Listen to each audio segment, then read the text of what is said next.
Ireland's Classic Hits Radio, it's Trina Mara. Dan Potts has joined us from The Career Coach today. You may follow him on Instagram. Some great advice if you're job hunting or if you are subject to redundancy, which is what we want to talk about today. Hi Dan, thanks for coming on. How are you, Trina? Good. So this is an area a lot of people will face in their life. Sometimes it can come out of the blue. Sometimes it can be something that you're expecting.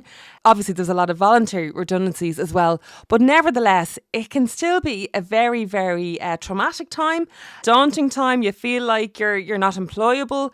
And we want to talk to you today about what to do when you first get that meeting or you're called in and told you're being redundant. The first thing to realise that you're going to go through a bit of a natural feeling of loss, and there can be a little bit of grief kind of process that kicks in thereafter, depending on the approach that's happened with the organisation. Naturally, it's going to be an awful lot less than some if you're expecting it coming up, but if it's certainly out of the blue, you're naturally going to go through that because of what's going to be on the other side of that then in terms of, you know, opportunities for you, where you're at in your own career, what you were expecting from that particular role. But really then, once you have kind of settled with that, it is really about asking the right questions and understanding exactly what the road in front is going to look like, certainly in the short term. So what does the redundancy look like? Why is that decision being made specifically for yourself? Because when you do go out into the open market again and looking for new opportunities, it is going to be part of the conversation. So just getting as much detail as you can around that now. Yeah. Some of that won't be possible to share, I would say, but equally it's about getting as much as you possibly can and being able to shape your story later as to what's happened, why it's occurred, and so on.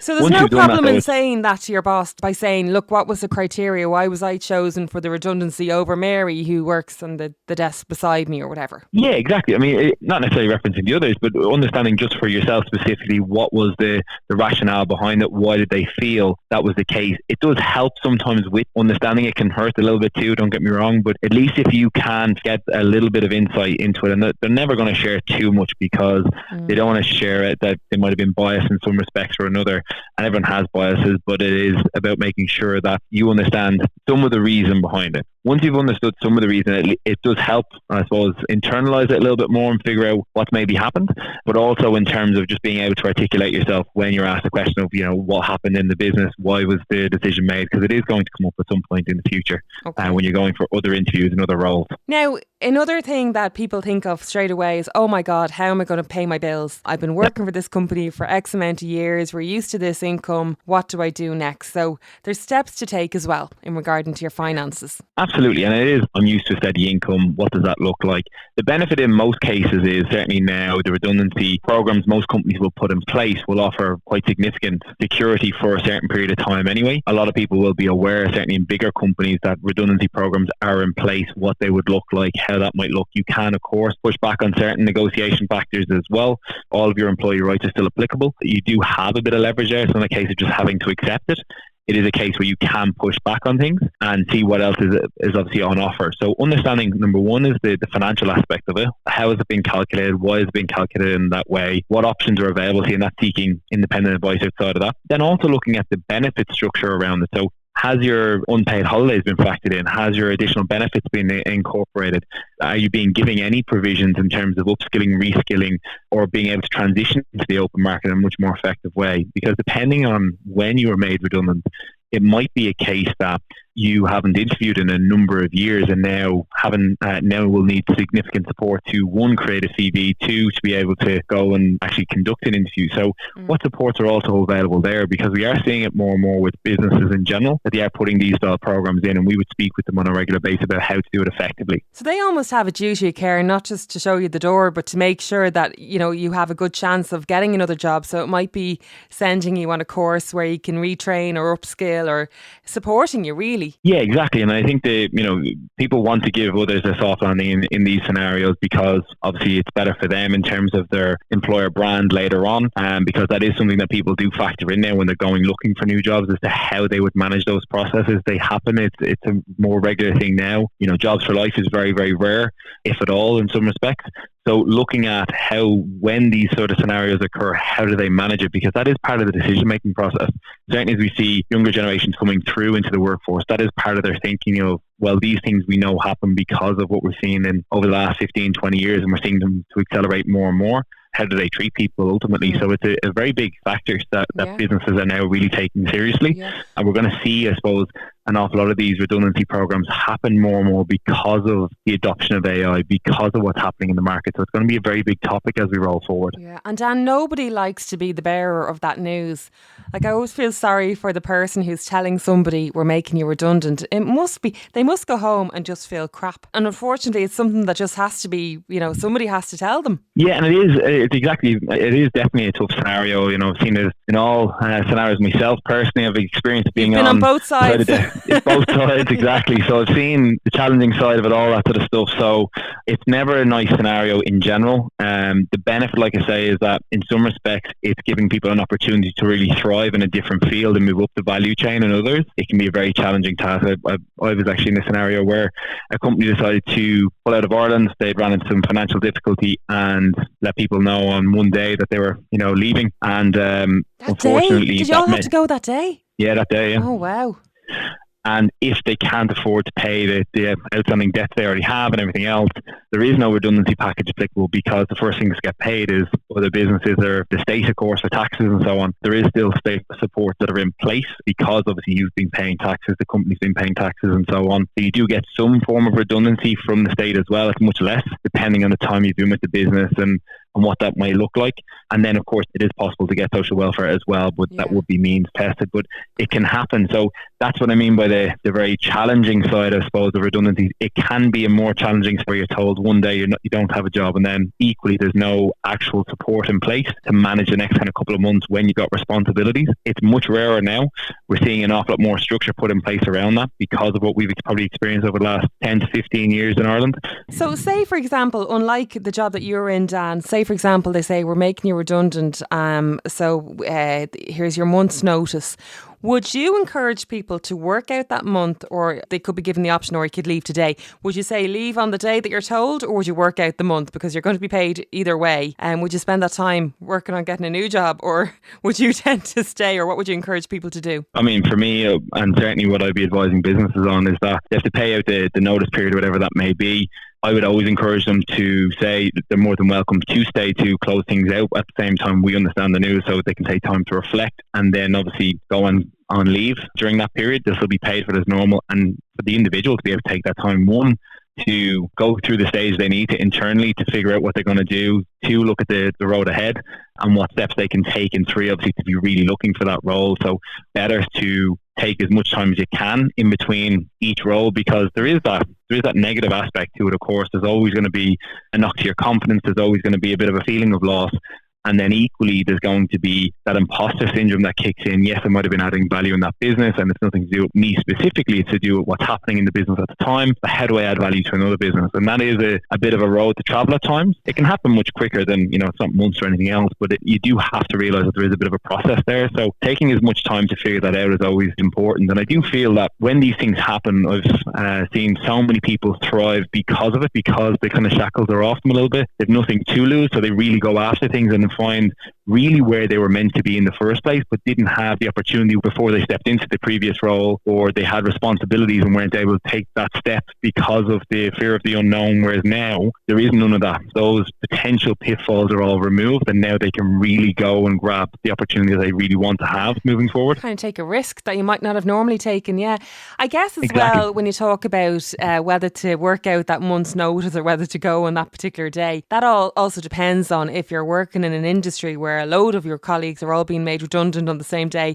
I mean, I'm sure some people want to get ahead of the curve. They want to get their applications out, get the jobs that are available for their industry before everyone else as well. Yeah, absolutely. And exactly as if you're staying in the same specific field and there is opportunities, or maybe it's a very competitive market, naturally the first inclination is going to be that fight or flight piece where you're going to step out and really drive after things, and that's completely understandable. It's a natural inclination, a natural thing to do. At the same time, depending on the support you're getting and how long that redundancy package might last you, it's a great opportunity not to waste time or to just take a break for a very extended period of time, because that actually makes it much harder, believe it or not, coming back into the market. It's actually about taking the time to reflect and figure out, is this pathway the right one for you? Is this where you really see yourself over the next few years? Is the career path you're following future-proof. It's something we talk about regularly. Is there's so much innovation happening now, and it's happening at such an accelerated pace. How will that impact you long term, and how will that impact the sector you're working in? And is this now the perfect opportunity for you to transition into something that, one, you're passionate about, and two, has a much greater growth opportunity long term, both in terms of satisfaction, work-life balance, and also progression? Yeah, somebody said to me this morning, Dan, radio presenters, you won't be needed anymore. And I was like, don't be saying that to me. Please don't say that. Hopefully people get a lot more out of this show than just the music. Hopefully they get a bit of, the personal touch. So say you're happy with the redundancy package and the figures kind of add up and they all make sense to you. You need to make yourself known, I guess, to the Department of Social Protection to go through what you're entitled to. So you mentioned there the job seekers allowance or job seekers benefit. I'm not sure what it's called at the moment. I'm assuming that you'd still be entitled to that if you were married, or would that be all means tested depending on whether you have children, all that kind of thing? It definitely is means tested, and they do look at different factors, but you are still entitled to it. You've paid taxes, and everyone's different depending on the kind of setup they have, but you are absolutely entitled to it. So it's definitely one to be aware of. The whole purpose of paying the taxes we pay is to make sure we have a bit more of a soft landing. We do have a decent structure where there's huge amounts of support there to upskill or reskill that you can look at while you're figuring these things out, albeit you might not necessarily need it right now. It's about making sure that you are aware of what's available to you. So if you do need to leverage it at some point in the future, you know exactly what to do, how to do it, and when to go about it. But certainly taking that step early on is always really important. Yeah, get in there and get what you're entitled to. Sure, it's what you've been paying for. Absolutely. No, definitely. There's something as well, I guess, when you're in a job a long time, you might be in your 40s, you might be in your 50s, and you might feel, do you know what? They're definitely going to be hiring the 20-year-old above me because they probably won't have as high of a salary expectation. Maybe they're more technically minded, they're into all their TikTok and they're more clued in with that kind of thing. People as they age worry, I guess, about being employable. But it doesn't matter what stage you're at in life, everybody has something to bring to the table. Yeah, and what we're seeing now, right, and if we look at the acceleration that AI is being adopted and where that's coming in, and it's causing huge unrest and huge concern in some areas because of the pace it's moving at. At the same time, one of the big things that's being talked about is the level of skills and how those skills are applicable to the market moving forward. And if we think of Ireland in general, we're very good storytellers. One of the biggest things that's going to be looked for is soft skills, because it's actual people engagement and communication. So there's a massive opportunity for those that would have more exposure to that, which typically the age demographic would be those that are a bit older, that would typically rely on that human connection, communication. Yeah, radio presenters. What? Radio presenters. Exactly. So, like anything, it's about how do you leverage what you already have? What transferable skills do you have? And we've built a new tool called Career Navigator, funny enough, that looks at all this sort of stuff, because that's really what's going to happen. We're going to see huge amounts of job displacement because of AI, and that's not scaremonger. It's more about this is going to happen, but at the same time, there's a massive amount of opportunity that's going to come out of that. And equally, it's a massive opportunity for each individual to be able to upskill and reskill in a very simplistic way to get ahead of that curve and understand what value they're going to bring in a very changing future world of work. There is a huge opportunity in front of us, and we're very much a fan of, you can be a victim of change or success because of it. And I think largely, if we're looking at things in the right way, when these kind of changes happen, whether it's a redundancy or changes in the marketplace or anything else, there's always a massive opportunity if you're willing to accept willing to accept what is and making sure that you leverage it in the right way for yourself. Yeah, absolutely. My friend was made redundant there in the last couple of weeks, and her positivity is amazing. Because if that was me now, I'd be like, oh God, the world is coming to an end.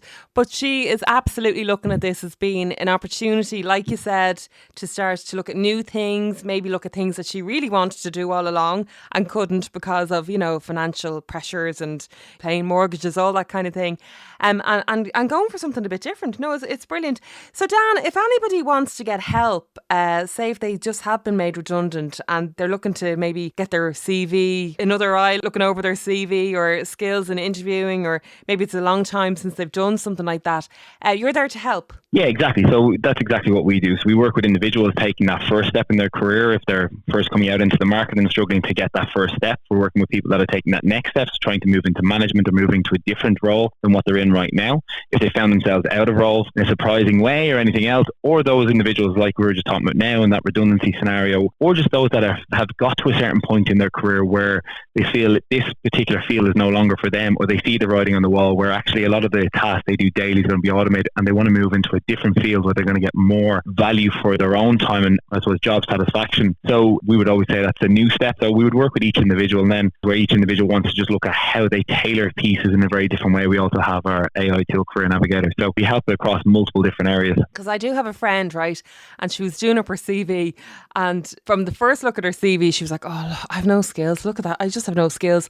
And like that, somebody else had a look at it, changed a few words around, and suddenly she was being inundated with job offers. So it's about how you present yourself, even if you don't feel as confident yourself. Letting somebody like yourself, Dan, have a look and go, actually, do you know what? That's a very transferable skill. You're well able to do this. You're completely employable.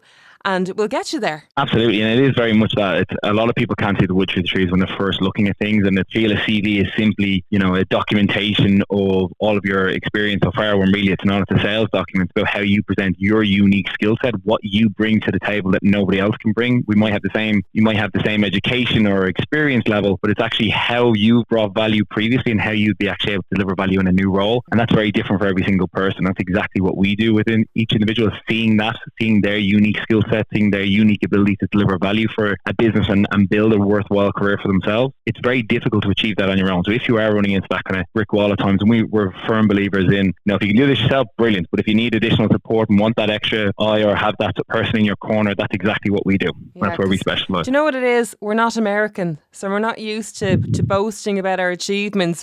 We almost apologise for the things we've achieved in our career. So Dan, how can we contact you and the guys at the Career Coach? Yeah, so you can catch us on our Instagram channel, which is at the Career Coach _official, or on our website, which is www.thecareer-coach.com, or Career Navigator, which is thecareernavs.com. Okay, and I know on your Instagram there's a way to email directly as well, so you can just have a look there and get in touch with Dan. He can help you get that dream job. Thanks so much, Dan, and we'll talk to you really soon. It's Ireland's Brilliant. Thanks so much for having me on.